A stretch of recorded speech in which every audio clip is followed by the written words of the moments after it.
half of the year and beyond.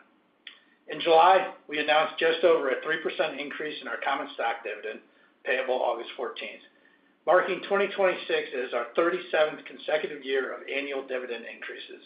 That places NNN among 70 U.S. public companies and just 3 REITs to achieve that track record. Given our continued consistent performance of the portfolio and the acquisition pipeline, we're updating our 2026 guidance for AFFO per share to a range of $3.55 to $3.59, our second guidance increase of the year.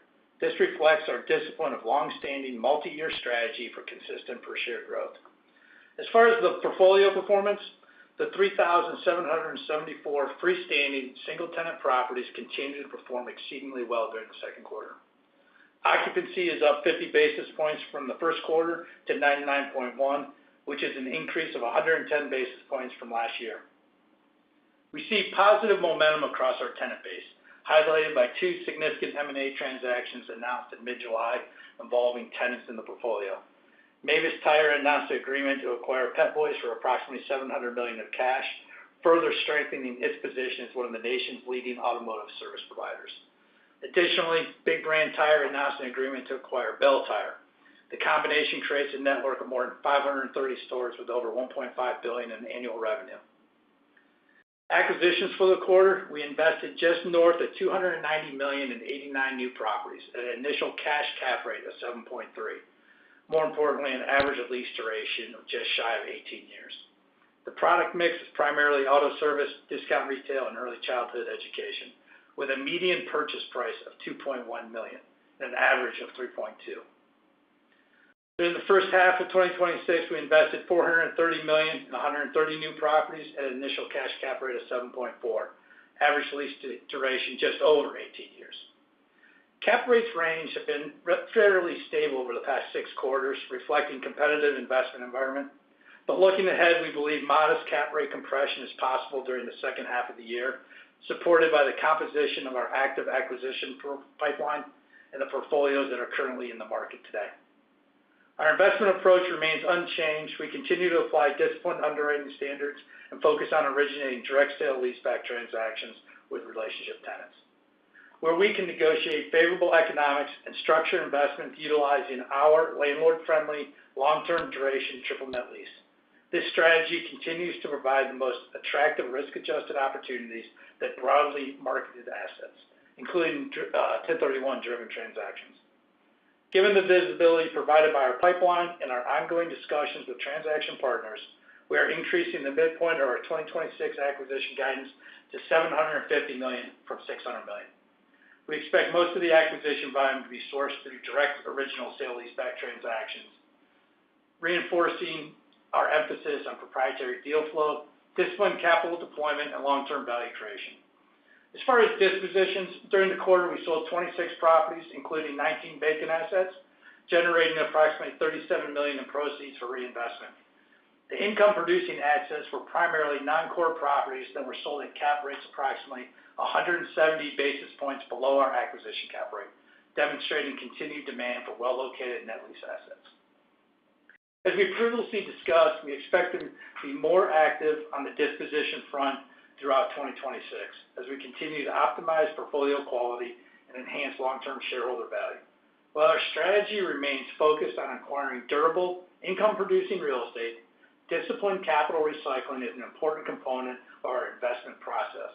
And with that backdrop, we're lifting disposition range to a midpoint of $140 million. Active portfolio management is essential to maintain a high-quality portfolio that is positioned to generate stable and growing cash flows. We believe selectively recycling capital from non-core assets into higher conviction investment opportunities will strengthen the portfolio and improve its long-term earnings and cash flow profile. As far as the balance sheet, I don't want to take all of Vin's thunder, but the balance sheet remains among the strongest in the net lease sector and continues to provide significant financial flexibility. We ended the quarter with a weighted average debt maturity of approximately 10.1 years, which is nearly double the nearest net lease peer, and we also maintain $1.4 billion of liquidity. This conservative capital structure positions us well to fund the remainder of 2026 pipeline while maintaining ample capacity for future growth. Having a robust acquisition pipeline, a a strong balance sheet, and an experienced management team, we remain confident in our outlook. We are committed to our self-funded growth strategy, disciplined capital allocation, and maintaining the financial flexibility that has long differentiated our platform. We believe this approach will continue to support sustainable earnings growth and long-term value creation for our shareholders. We're focused on finishing 2026 strong and positioning NNN for continued success over the years ahead. With that, I'll pass it over to Vin. He can go through our quarterly numbers in detail and updated guidance. Thanks, Steve. Let's start with our customary cautionary statements. During this call, we will make certain statements that may be considered forward-looking statements under federal securities law. The company's actual future results may differ significantly from the matters discussed in these forward-looking statements, and we may not release revisions to these forward-looking statements to reflect changes after the statements are made. Factors and risks that could cause actual results to differ from expectations are disclosed in greater detail in the company's filings with the SEC and in this morning's press release. Turning to results. This morning, we reported AFFO of 90 cents per share and core FFO of 89 cents per share, up 5.9% and 6.0% respectively over the prior year. Results were ahead of our internal projections, with upside driven primarily by lower than expected bad debt, which totaled about 2 basis points of quarterly ABR. Our NOI margin of 96.6% in the second quarter was up 70 basis points versus last quarter, as we further drove portfolio occupancy above our long-run average, thereby reducing net real estate expenses. G&A as a percentage of total revenue was 5.8%, while our cash G&A margin was 4.4%. Annualized base rent grew by over 7% year over year to $959 million on the back of our strong acquisition volumes. Free cash flow after dividend was about $56 million in the second quarter. Turning to the tenant credit. Our watch list of near-term credit concerns remains immaterial at this time, which has led to better than budgeted credit loss year to date. That said, our portfolio management team remains focused on identifying and proactively mitigating potential future credit risks through asset sales, targeted lease terminations, and leasing. From a capital markets perspective, during the quarter, we exercised the accordion option on our term loan, issuing an additional $200 million to bring the total term loan size to $500 million. Of this total, $400 million has been swapped to an attractive all-in fixed rate of 4.1%. In addition, we lowered the spread on our term loan and revolver by 5 basis points. In light of our improving cost of equity, we were active on the ATM in the second quarter, selling roughly 6 million common shares on a forward basis at just under $46 per share. We also settled 1.7 million forward shares, generating net proceeds of about $73 million, which were used to pay down our revolver. From a modeling perspective, these shares were settled on 6/30 and therefore are not included in the reported weighted average share count. As of June 30th, we had roughly $272 million of unsettled forward equity, which combined with our $215 million of expected free cash flow and $140 million of expected dispositions for the year, provides us with ample liquidity with which to execute our strategic objectives for 2026 and beyond. Regarding the balance sheet, at the end of the quarter, we had no encumbered assets, $1.4 billion of available liquidity, and just 2.5% of our debt tied to floating rates. Net debt to EBITDA of 5.7 times was unchanged from last quarter, but including the impact of unsettled forward equity, pro forma net debt to EBITDA was 5.4 times, down from 5.6 times last quarter. Our sector-leading debt duration of 10.1 years was well matched with our lease duration, also 10.1 years. On July 15th, we announced the 62-cent quarterly dividend, which is a 3.3% increase in the quarterly rate and represented our 37th consecutive annual dividend increase, an achievement that we are extremely proud of and one that reflects the sustainability of our growth model. The new dividend rate equates to a 5.3% annualized dividend yield and a healthy 69% AFFO payout ratio. Lastly, I will end my comments with some additional color regarding our updated 2026 guidance. As disclosed in our earnings release, we are raising both core FFO and AFFO per share guidance for 2026 by 1 cent at the respective midpoints. Updated AFFO per share guidance of $3.55 to $3.59 implies about 3.8% year-over-year growth at the midpoint, an acceleration from 2.7% growth in 2025. The primary drivers of our improved earnings outlook are better than planned second quarter performance, a $150 million increase in expected acquisition volume, and a $500,000 decrease in expected net real estate expenses, resulting from a faster than planned reduction in vacancies. We also raised the midpoint of our annual disposition guidance by $10 million, and from a credit loss perspective, we are leaving our second half assumptions unchanged, but given the year-to-date outperformance versus plan, we now expect full-year bad debt to be about 40 basis points, down from 60 basis points as of last quarter. More details regarding line item guidance can be found on page 3 of our earnings release. While our guidance reflects our near-term outlook, over the longer term, we continue to target sustainable mid-single-digit growth driven by disciplined capital allocation, proactive portfolio management, and a largely self-funded growth model supported by our conservatively managed balance sheet. With that, I'll turn the call over to Holly for questions. Certainly.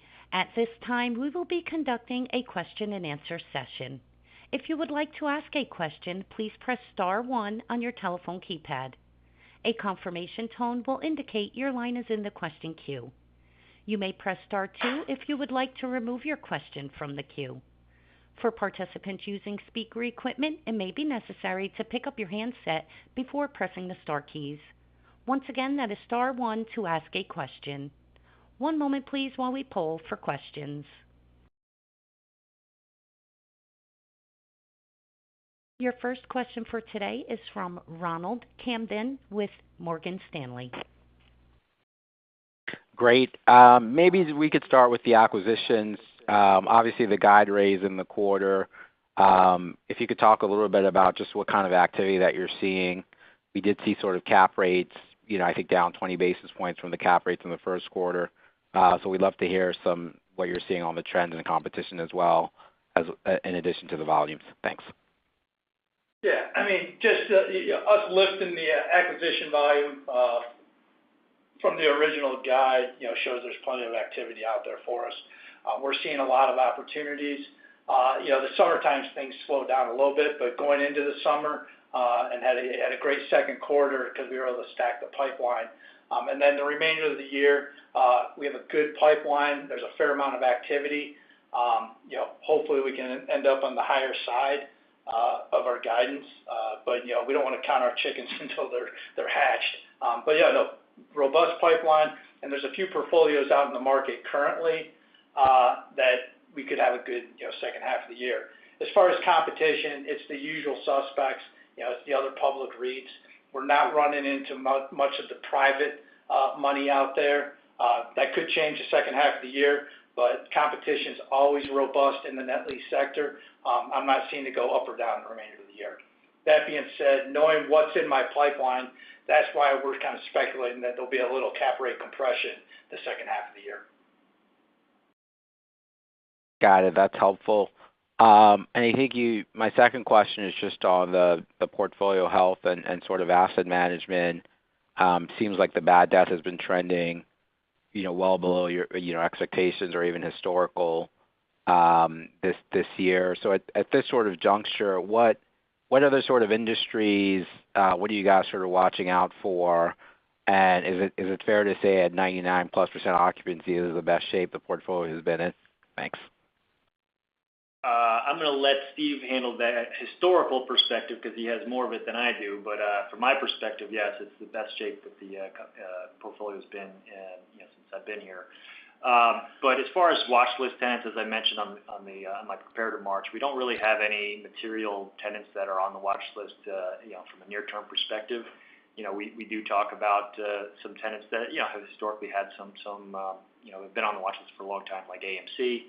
Again, that's more of a movie theater thing, and quite honestly, the movie theater business has been doing quite well this year. Box office is up pretty strongly, and I think AMC just recently got a credit upgrade from S&P, and so at least in the near term, things are fairly calm on that front.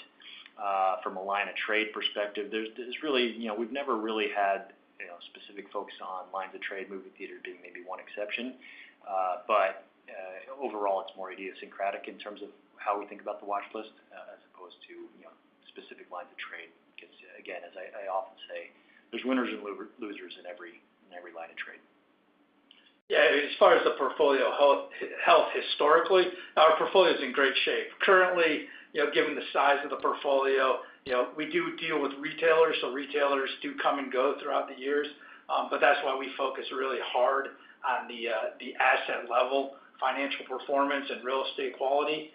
But yeah, I mean, overall, the portfolio today is as good as it's ever been. But no major retailers in our top are giving us any heartburn. But more importantly, the asset level financial performance seems to be pretty robust the last 18 months. Thanks so much. Your next question is from Jana Galan with Bank of America. Thank you. Good morning and congrats on the quarter. Can you walk us through how you're thinking about your marginal cost of capital as you accelerate acquisitions? And then following up on the higher dispositions, are those mostly vacant or opportunistically low cap rates, or kind of what is targeted for disposition? I'll let Vin talk about the weighted average cost of capital, how we're looking at it, then I'll follow up and talk about the dispositions. Yeah. Hey, Jenna, how are you doing? Look, as far as the cost of capital, I mean, we have seen an improvement on our cost of equity, which was nice to see, and so we were active on the ATM during the quarter. And so I think we're in good shape from a liquidity perspective. From a cost of capital, our debt cost of capital is, one, we always think about things on a long-term basis. So, thinking 10-year debt, cost of equity, we have an absolute hurdle that we think about, sort of in the 8+% range, which is sort of a long-term view. And then, from an earnings accretion perspective, dilution perspective, we look at AFFO yield. And so if you take our typical 60/40, we blend probably around a 6.7 today.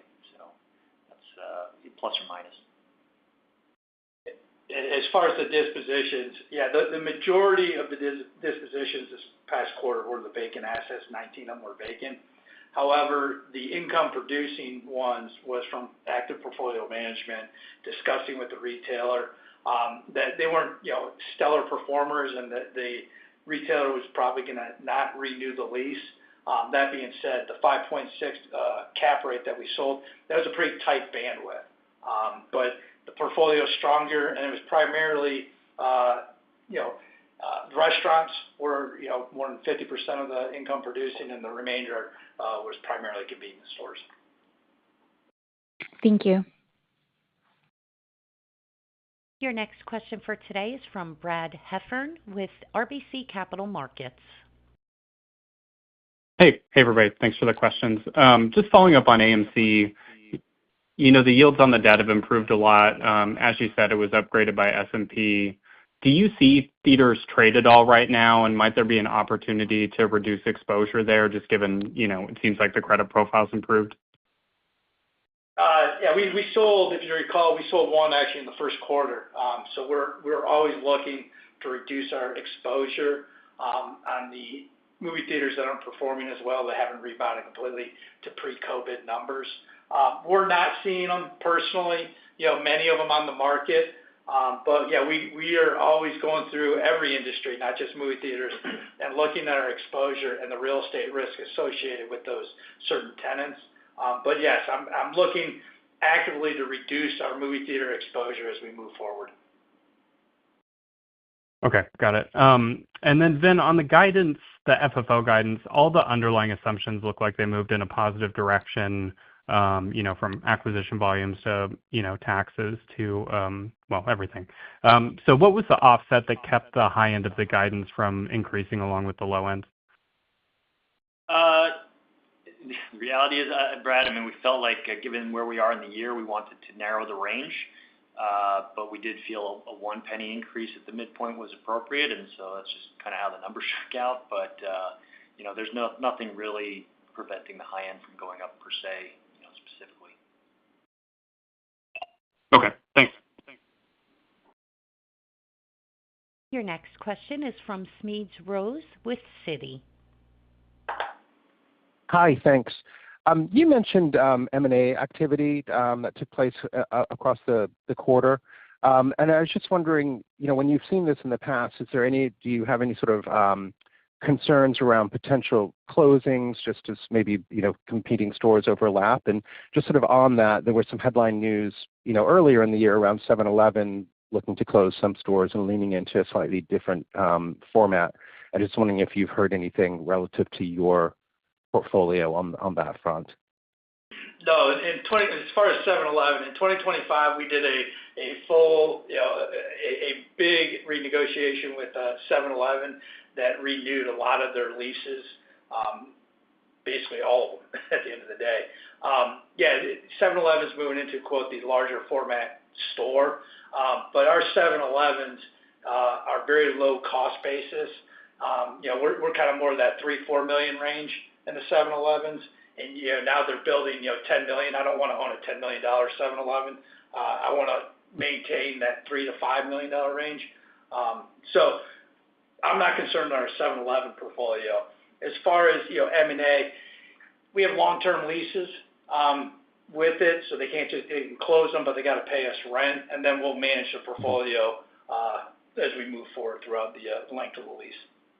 And one thing I'll just add to that, Smedes, is that on the renegotiations that Steve just mentioned on 7-Eleven, these were, they could have just taken an option, a 5-year option, but we did renegotiate. I think it was 15-year leases with them. So I mean, they wanted to stay in where they're at in our portfolio.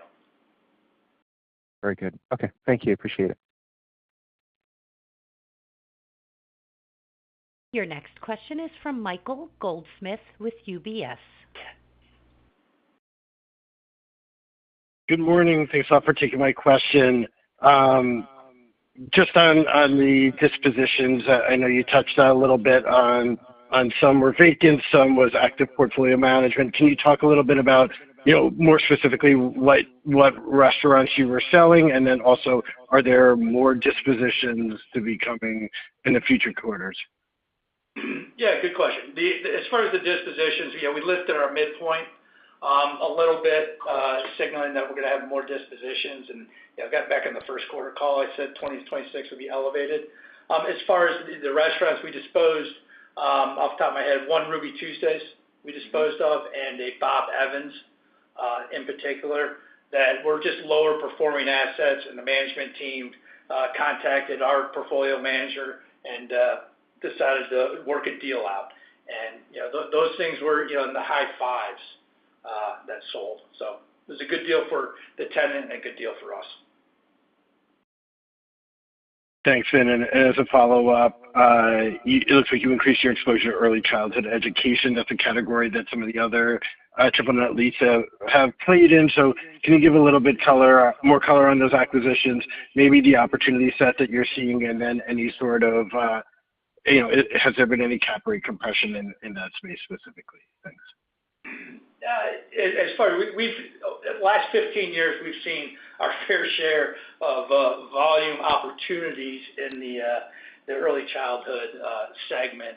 And this year, we did a little bit more than we have historically. We have played in that space. We're very knowledgeable. But when we see the right opportunity as far as the initial cap rate and the real estate metrics and the right management team, then that's when we'll lean in and do it. So as far as a risk-adjusted return, we feel pretty good at the tenants that we're doing business with within that segment. Yeah, and just a little, in this quarter, we did do a small portfolio deal with a new relationship tenant, very strong management team, low levered balance sheet, attractive fungible real estate, in that 1 to 2 acre land size, a nice sized building, and high rent coverage to start. So we feel very good about that. Thank you very much. Good luck in the back half. Thanks. Your next question for today is from Spenser Glimcher with Green Street. Thank you. Sorry if I missed this, but just going back to the acquisition pipeline, you mentioned a few portfolios out in the market. Just curious if these would be new tenants, assuming you would land 1 or 2 of these bigger deals? Yeah, the portfolios we're currently evaluating would be new tenants for us if we ended up being awarded the deal.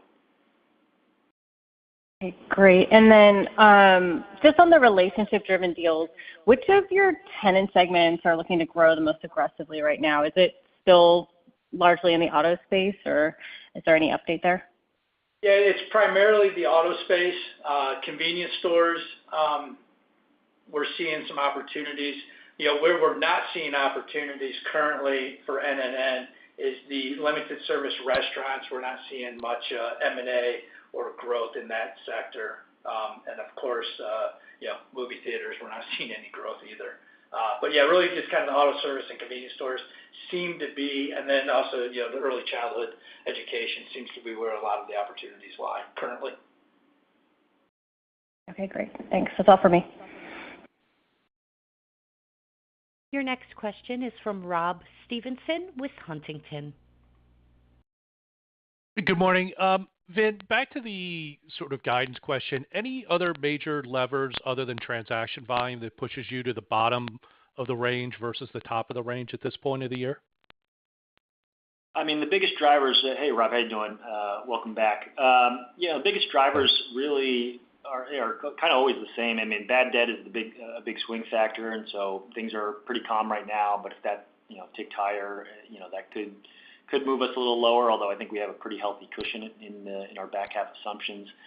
Timing and volume of acquisitions is definitely a big driver, and then I guess to some degree timing of our capital markets activities. We do have a $350 million debt maturity in the back in December of this year.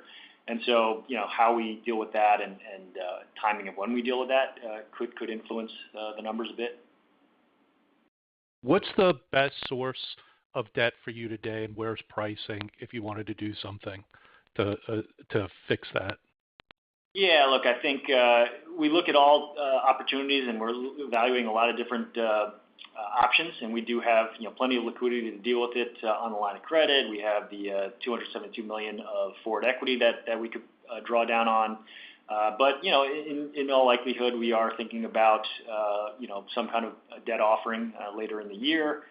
10-year debt today, it moves around way more rapidly than ever before. But I'd say we're probably in the mid 5 to 5.6% on a 10-year debt. And if we wanted to do something shorter, we could be inside of 5%. But just given what we've done in the last couple of bond offerings and with the term loan, I'm probably thinking more of a longer term issuance. Okay, that's helpful. And then last one for me, Steve. You guys have sold 35 vacant assets year to date.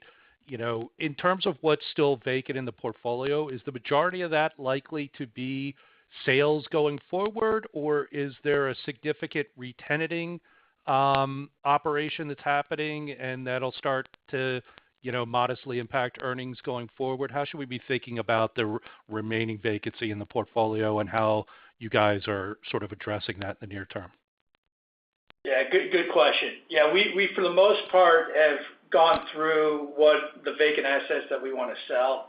And right now we are currently working on releasing not the remainder, but the vast majority of them should be releasing.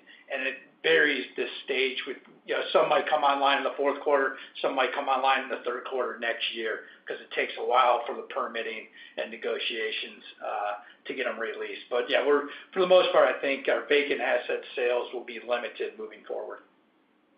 Okay. Thanks, guys. Appreciate the time. Thanks. Your next question for today is from Wes Golladay with Baird.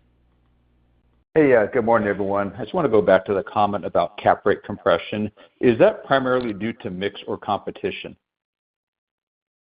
Both, but what I know, what we're buying, because we don't go up and down the risk curve, so our composition is pretty much what we have in our current portfolio. But the cap rate compression, it's modest, but it was really kind of on some deals that to win them with our current tenants, had to go a little bit lower than we have the first half of the year, or really the last 6 quarters. Our bandwidth is pretty tight, Wes. When we do acquisitions throughout the quarter, we're not completely barbelling it, doing the high cap rate and the low cap rate, or the high risk deal and the low risk deal, and combining it. Ours are pretty narrowed. Okay, and then you did mention a few new tenants that you're looking at, and I know that's a big part of the growth engine for the out years. Are you finding a lot more tenants this year relative to last year?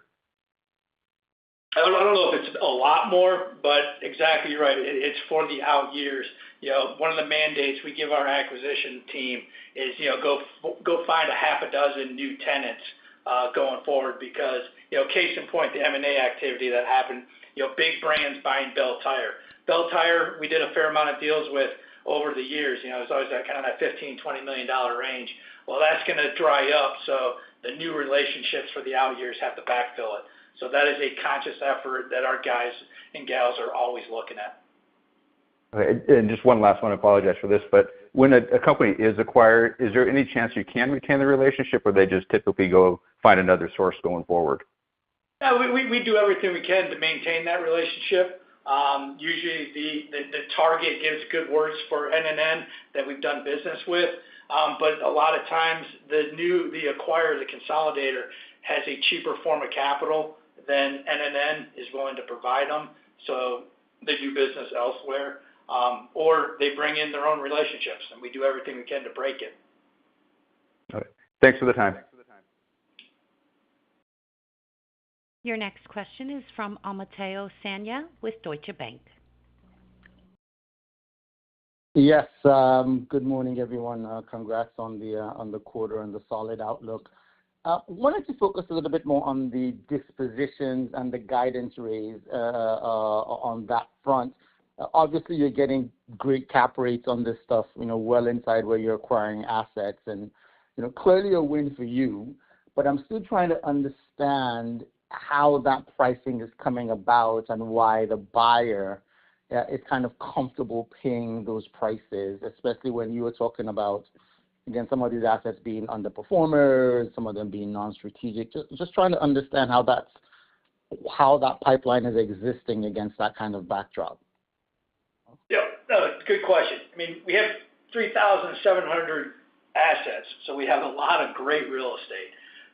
And when we're doing dispositions, it usually kind of falls in a couple different categories. One's our defensive sale, where our relationships will kind of give us the wink, wink, nod, nod, that they might not renew in the out years or they're changing markets.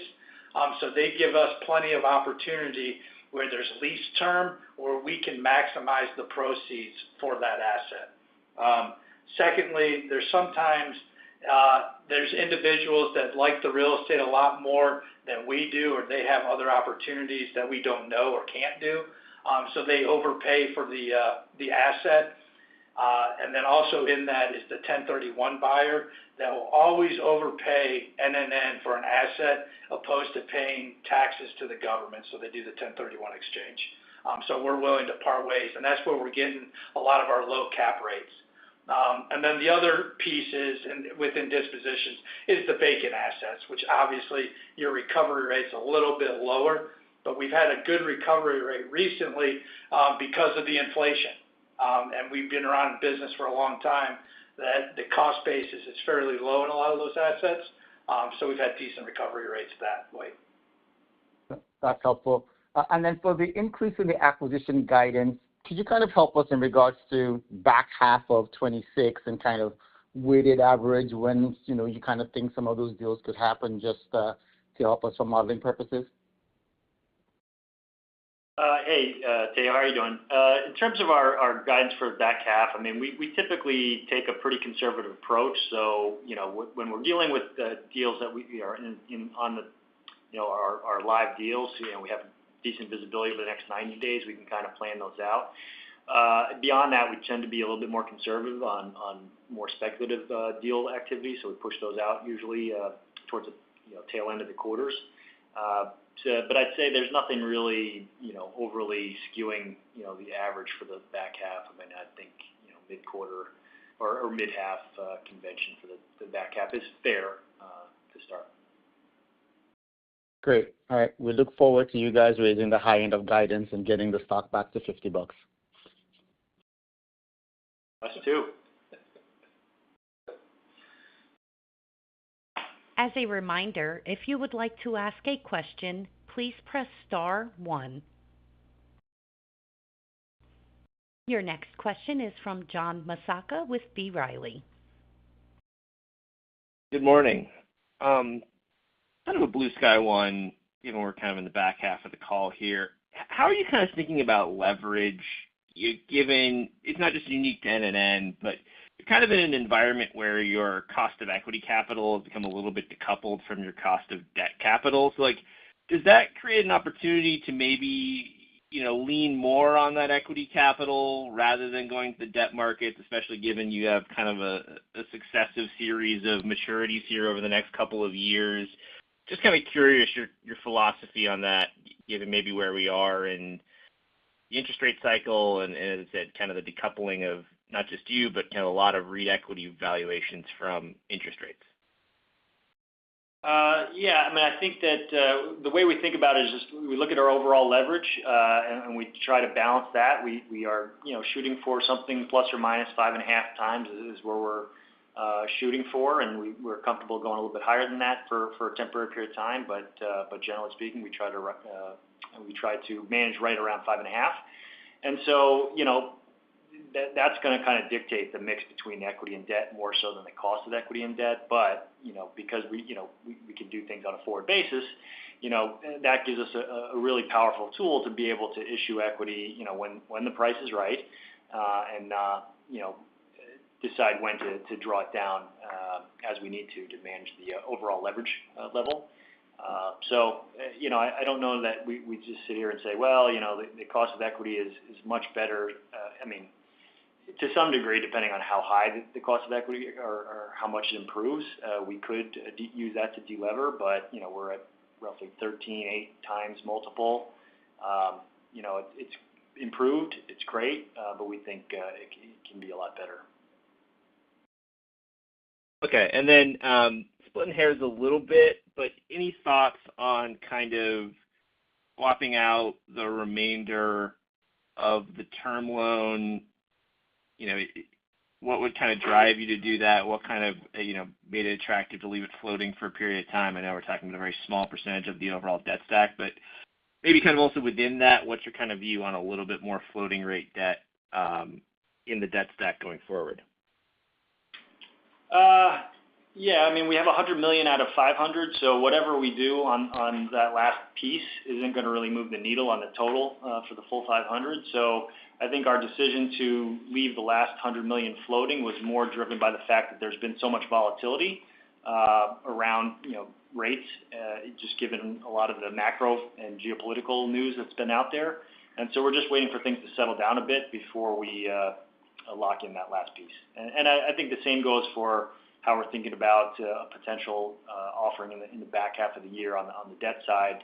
We are actively looking at hedging opportunities, and so again, it's a little volatile right now, but as things settle down, we are looking for opportunities to lock rate. Sure. I appreciate that color. That's it for me. Thank you.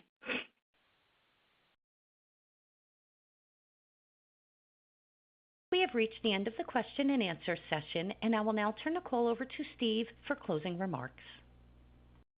No, guys, thanks for taking the time and joining the call. NNN's in really good shape here. We're looking forward to closing out 2026 strong, solid pipeline, and I look forward to running into you guys in the halls of the conference season coming up. Thank you. This concludes today's conference, and you may disconnect your lines at this time. Thank you for your participation.